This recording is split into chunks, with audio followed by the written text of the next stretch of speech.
Je voulais commencer ma vidéo avec une blague sur un prêtre et un pédophile, mais vu la sériosité du film, je vais éviter.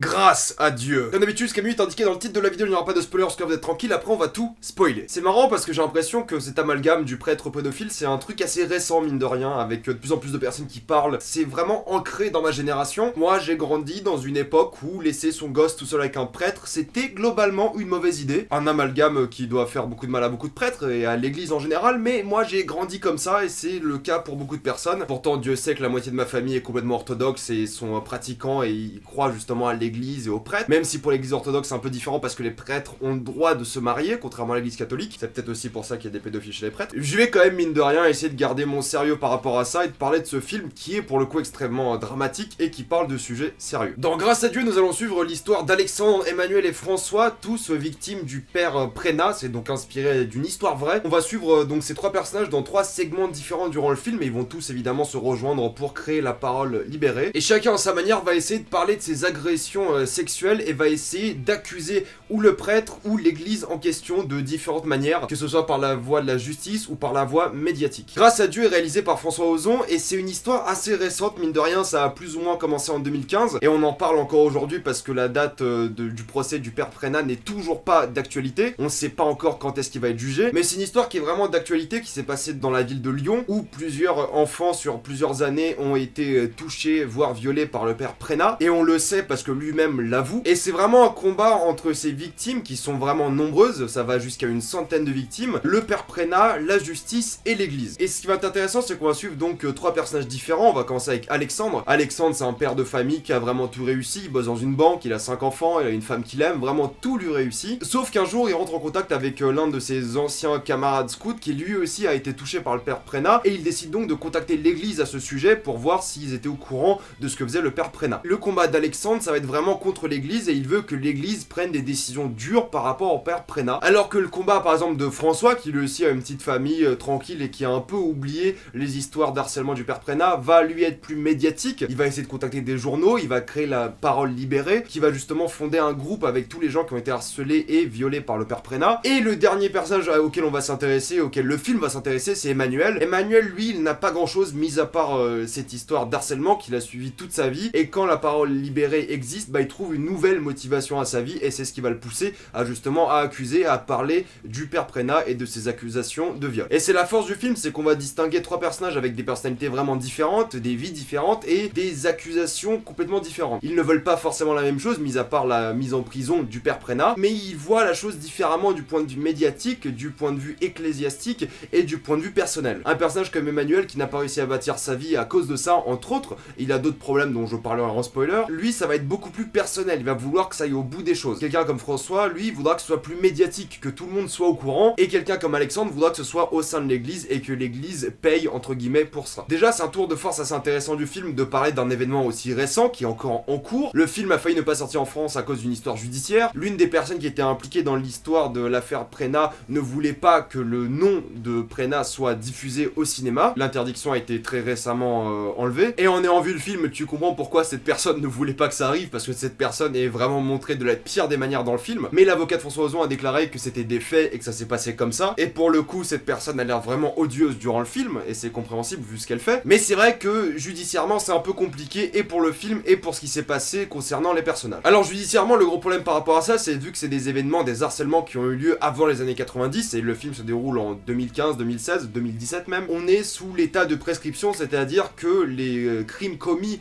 il y a plus de 20 ans ne sont pas considérés comme des crimes, ou du moins ne sont pas passables en justice. C'est d'ailleurs cet événement-là qui a fait passer la prescription de 20 ans à 30 ans. Enfin, c'est pas exactement que cet événement-là, mais c'est entre autres ce qui a poussé de augmenter la durée de prescription, même si c'est un truc que moi je comprends pas spécialement, la durée de prescription. Si vous y connaissez un peu plus, expliquez-moi pourquoi ce truc existe au final. Peut-être que c'est plus simple d'un point de vue judiciaire d'avoir un système de prescription, j'en sais rien, dites-moi dans les commentaires si vous savez. Mais c'est vrai que tu sens que le film est vraiment authentique, tout est filmé dans la ville de Lyon, les acteurs principaux sont tous géniaux, les trois acteurs sont incroyables dans le rôle, ils sont vraiment vraiment touchant, surtout le personnage d'Emmanuel qui va être beaucoup plus atteint par ça de manière personnelle, qui va même avoir des convulsions à certains moments, des spasmes à cause de ça. Les trois acteurs sont génialissimes, mais c'est un récit assez épistolaire mine de rien, parce qu'on va souvent suivre les personnages faire leur vie de tous les jours, et c'est pour moi la force du film, c'est qu'on va suivre ces personnages faire leur vie quotidienne, et par-dessus leur vie quotidienne, on aura des extraits de mails passés à voix haute pour expliquer que c'est ce qui leur trotte dans leur tête tous les jours. C'est que mine de rien, ils ont leur vie à côté. Par exemple, Alexandre va souvent à Paris, et oui, il a sa vie à côté, mais lui, il pense que cette histoire de Prena. Et l'acteur qu'ils ont choisi pour jouer Prena est assez intéressant aussi, parce qu'il fait vraiment vieille ordure, et tu le sens vraiment quand il est à l'écran, parce que le film est très lourd de ce point de vue-là, c'est que c'est une histoire de pédophilie, c'est horrible, évidemment. Quand ils ont choisi cet acteur pour jouer le père Prena, il le joue tellement bien, c'est qu'il a l'air assez bienveillant, mine de rien, et il avoue complètement qu'il a violé, il a fait ça durant énormément d'années, et il se fait d'ailleurs passer pour la victime. Bah t'as quand même la rage, t'es devant le film et tu dis mais putain c'est quoi cette ordure? Et tu t'imagines à la place des personnes qui ont vécu ça, et tu te dis mais putain mais à leur place t'aurais fait un carnage. Et c'est la chose évidemment à ne pas faire, mais t'es en ébullition devant le film parce que c'est horrible. Et toutes les scènes avec le père Prena, mais t'es en feu, c'est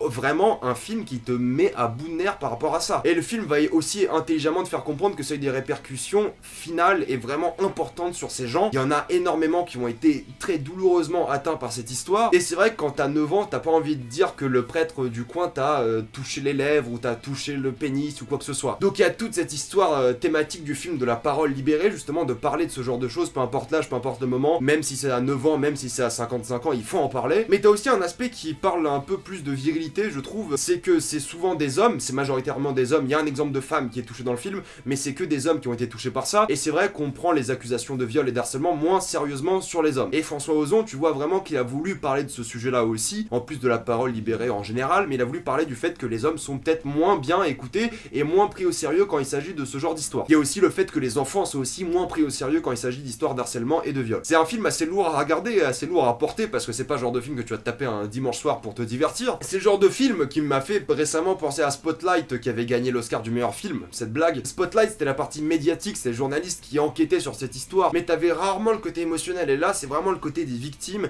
et qui enquêtent eux aussi sur le père Prena. Et ce que j'aime beaucoup, c'est que le film prend le parti des victimes, dans le sens où il joue la case médiatique de la même manière que l'ont joué les victimes. C'est qu'il est sérieux, mais il est choquant en étant sobre par rapport à ça. C'est qu'on aura des flashbacks où on verra le jeune père Prena, non pas touché, mais fortement sous-entendu qui touche des enfants à certains moments, et c'est vrai que c'est le genre de scène où t'es pas spécialement à l'aise, pour des raisons évidentes. Donc t'es partagé vraiment entre rage et compassion et incompréhension de comment quelqu'un pourrait faire ça, et surtout comment quelqu'un pourrait faire ça et l'admettre sans problème et jouer la victime. Donc au niveau du film, c'est vrai que les personnages et les acteurs t'y croient à fond, c'est vraiment bien écrit, il y a vraiment leurs histoires de famille qui sont bien mises en jeu, leurs histoires de travail, leurs histoires personnelles, d'émotionnelles, psychologiques. T'as ce format assez épistolaire par rapport aux mails, à leur vie qui est très intéressant. T'as 3 segments différents avec les 3 personnages et acteurs différents qui marchent très très bien. Le film est peut-être un peu trop long à certains moments, surtout quand il s'agit de l'histoire de François, qui est vraiment le mec le plus énervé par rapport à son histoire et qui veut médiatiser tout ça. Il peut paraître un peu saoulant à certains moments, mais c'est le but du film. Mais moi personnellement, c'est plus l'histoire d'Emmanuel qui m'a touché, parce que là où Emmanuel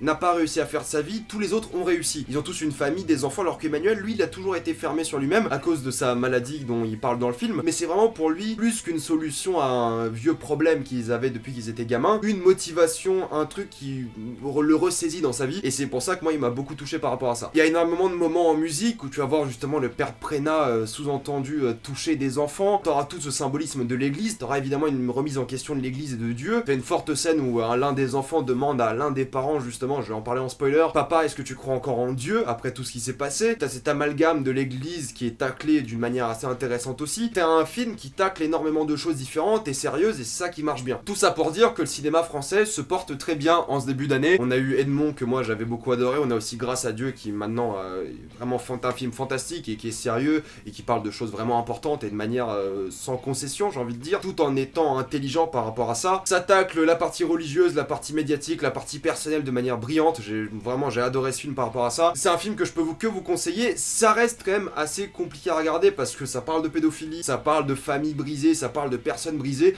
donc faut y aller assez doucement et se dire que c'est un film qui va faire mal émotionnellement. Si vous partez de ce point de vue-là, le film va vraiment vous mettre une claque, même s'il peut paraître un peu long à certains moments, c'est un film qui est bien écrit, bien réalisé, et les acteurs sont tous fantastiques. Et toutes les scènes avec le père Prena sont quand même assez mémorables et assez difficiles à regarder. Avant de passer en spoiler, pensez à vous abonner à la chaîne si vous avez aimé cette vidéo. Pensez à mettre un j'aime, ça aide beaucoup la chaîne. Si vous aimez la chaîne, pensez à soutenir gratuitement grâce au lien dans la description et dans le commentaire épinglé, vous regardez une petite pub et moi ça me fait un peu d'argent. Suivez-moi sur Instagram pour des critiques exclusives, suivez-moi sur Twitter pour toutes les news et on spoil.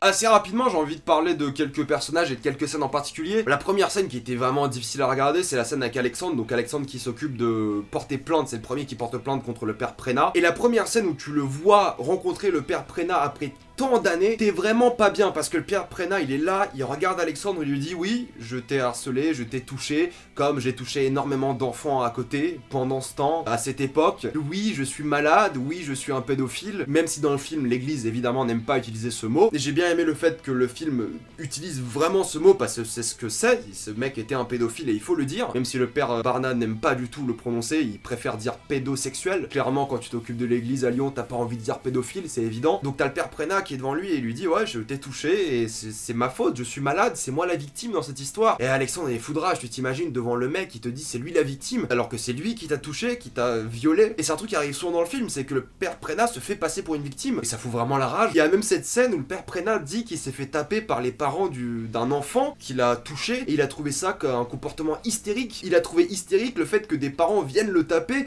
parce qu'il a touché l'un de ses enfants et il s'est fait passer pour une victime à cause de ça. Mais Alexandre c'est un mec droit dans ses bottes, c'est un mec qui veut faire ça de manière bien et de manière judiciaire, il veut porter plainte et il le fait. Et c'est d'ailleurs lui qui crée justement ce mouvement parce qu'à partir de sa plainte, beaucoup d'autres personnes vont être contactées à ça, surtout François qui lui n'est pas prescrit parce que c'est beaucoup trop récent comme fait. Et à partir de là va s'enchaîner tout l'événement médiatique avec la famille de François qui lui va passer sur France 3, va créer la parole libérée. À partir de lui on va dire la genèse de ce mouvement et c'est lui qui va contacter d'autres personnes qui étaient chez les scouts et qui ont été harcelées par le père Prena et c'est lui vraiment qui va mettre cette affaire au niveau journalistique et au niveau des médias français. Mais c'est vrai que même lui, François, quand il découvre cette nouvelle que quelqu'un a porté plainte contre le père Prena, il s'effondre en larmes parce que pour lui c'est une histoire oubliée. C'est ça que j'aime beaucoup par rapport au film, c'est que tous les parents, ils s'en veulent un peu, enfin un peu beaucoup même, sauf les parents d'Alexandre. Ils s'en veulent parce qu'ils auraient dû comprendre que leur enfant était harcelé par un prêtre. D'ailleurs, François l'avait dit à ses parents qu'il s'est fait embrasser par le prêtre et le prêtre l'aimait beaucoup. Il y a tout cet aspect fierté qui est mis en jeu dans le film, c'est que ces enfants qui ont été harcelés par le prêtre ont été choisis. Ils se sentaient fiers d'être le préféré du père et c'est horrible. C'est des enfants et ils comprenaient pas ce que ça voulait dire. Pour eux c'était tout à fait normal. Et t'as toute cette scène où le frère de François justement, il en a un peu marre de l'entendre parler de ces histoires là parce que lui, même si lui il a beaucoup réussi, les chefs d'entreprise ont énormément d'argent, il s'est toujours senti vraiment un peu à part à cause du fait que François était apprécié par le prêtre et il a même cette scène gamin, ce flashback où il dit que le père Prena n'aime que les enfants. Scène où en général t'es pas bien. Et les parents ils s'en veulent parce qu'ils ont pas réagi par rapport à ça. Même si au final, le frère de François comprend lui aussi que sa réaction était démesurée, surtout à l'engueuler au dîner de famille de Noël, parce que mine de rien, lui il a réussi sa vie il est bien, et le fait qu'il ait eu peut-être un peu moins d'amour paternel ne change pas le fait que son frère a été quand même harcelé et violé. Donc il se remet bien en question et il envoie justement ces 10 € à François de manière symbolique. Je vais finir avec Emmanuel. Emmanuel, lui, il est atteint de ce qu'ils appellent un syndrome zèbre, c'est qu'apparemment il est trop intelligent, ça le met en échec scolaire, il a un QI trop élevé et du coup il a du mal à s'adapter. Lui, il n'a pas vraiment de vie, n'a pas vraiment de famille, il a une copine un peu toxico et c'est une relation assez toxique qu'ils ont ensemble justement. On suppose qu'il a eu des moments avec la drogue, il a du mal avec le sexe justement à cause du père Prena. Et c'est que lui est plus émotionnel comme personne parce que vraiment lui il n'a rien d'autre que cette histoire là dans sa vie et justement quand la parole libérée existe, il a vraiment une raison supplémentaire de continuer de se battre pour le coup. Ça l'a traumatisé d'une manière sexuelle, ça a mis quelque chose de palpable sur cette histoire, c'est que lui à cause du père Prena a vécu sa sexualité d'une autre manière. Il y a beaucoup d'exemples de ça dans le film, par exemple quelqu'un qui avait appelé François, qui lui avait dit que moi je fais l'amour avec ma femme et avec Prena tout le temps. Quand il fait l'amour avec une femme, il y a toujours le père Prena qui est là avec lui. Et j'ai aussi aimé, avant de reparler d'Emmanuel, l'autre personnage qui était là, qui était un ancien drogué aussi, qui ne voulait pas témoigner contre le père Prena, qui le mec qui bossait dans le bâtiment, qui dit justement que oui, il a été touché par Prena, mais il veut pas en parler. Et j'ai bien aimé que le film tacle vraiment les différentes manières de voir ça, les gens qui veulent en parler, les gens qui ne veulent pas en parler, les gens qui veulent en parler de manière anonyme, les gens qui veulent attaquer l'église, les gens qui veulent attaquer la personne en elle-même. Il y a vraiment tous les aspects qui ont été mis en jeu et j'ai beaucoup aimé ce point de vue là. Donc Emmanuel, pour finir avec lui, c'est assez plaisant de lui donner une motivation supplémentaire dans sa vie parce qu'il sentait un peu perdu justement, il a jamais réussi à se sentir intégré dans la société et à tout ce moment là, c'est pour ça que je parle un peu de cette question de virilité et du fait que les hommes sont moins pris au sérieux par rapport à des accusations, peut-être par rapport aux femmes. C'est que déjà t'as la femme d'Alexandre qui elle aussi a été abusée par un voisin et elle pour le coup ne l'a jamais dit à personne, mais t'as aussi cette scène avec Emmanuel et son père justement où ils ont ce moment où son père le traite de victime et qu'il arrête de se plaindre parce que un viol c'est rien, arrête de te plaindre gamin. Donc t'as tout cet aspect là avec vraiment la virilité qui est mise en jeu et que les hommes sont peut-être moins pris au sérieux tout simplement que des femmes. Mais le film le traite aussi de manière très intelligente sans prendre parti ou en étant vraiment très brillant par rapport à ça. Je vais m'arrêter là sur Grâce à Dieu parce que bon j'en ai un peu marre de parler d'un prêtre pédophile, c'est pas ouf comme critique. Mais tout ça pour dire que c'est un film que je vous conseille, c'est un excellent film, il n'y a rien à dire et il a compris ce qu'il était, il a compris comment attaquer tous les différents sujets de manière sujets complexes de manière intelligente et il a très bien fait. Donc je vous conseille Grâce à Dieu, mettez-moi dans les commentaires ce que vous avez pensé de ce film. Pensez à vous abonner pour plus de vidéos, mettez un j'aime si vous avez aimé cette vidéo. Si vous aimez la chaîne, pensez à la soutenir gratuitement grâce au lien dans la description et dans le commentaire épinglé, vous regardez une petite pub et moi ça me fait un peu d'argent. Suivez-moi sur Instagram pour des critiques exclusives, suivez-moi sur Twitter pour toutes les news et salut à tous.